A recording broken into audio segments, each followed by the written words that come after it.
हे सगळे का असतायत ना, ते तुम्हाला मी पुढे जाऊन सांगतो. तर विषय असा होता, की पप्पांच्या मित्राच्या मुलाच्या लग्नाचं रिसेप्शन होतं. कळलं. आम्हाला लग्नाला जाता आलं नाही. कळलं. तर विषय असा होता, की लग्न मुंबईला होतं. मग आम्ही रिसेप्शनला आलोय. बघा ते किती भारी मस्तपैकी चालत आल्यात आणि त्यानंतर नवरदेव नवरी मुलीला असं गोल फिरवतो. एवढं छान असं रोमॅन्टिक वातावरण झालंय. म्हणजे हिवाळा जाणवते मंडळी त्या धुरामुळं मला. मी म्हणलं आता रोमॅन्टिक वातावरण आणि फोटोज काढण्यासाठी खरंच सगळे खूप उत्सुक आहेत. लाईन लावली मंडळी लाईन आणि तिथे गेल्यानंतर पप्पा त्यांना म्हणजे पोजच करता येत नव्हते.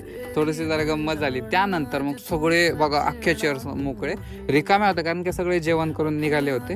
त्यानंतर मग आम्ही गेलो जेवण करायला. छान असं मस्तपैकी ताट बनवलं आणि सुरुवात केली मी मस्तपैकी स्वीट खाऊन रसमलाई कारण की मी स्वीट आहे ना सो मी स्वीट खातो आणि मस्तपैकी गुलाबजाम वगैरे खाऊन आई बाबा शोधत होते नवरा मुलगा आणि सॉरी वर बापला आणि वरमाईला बाय बाय करण्यासाठी. That's it.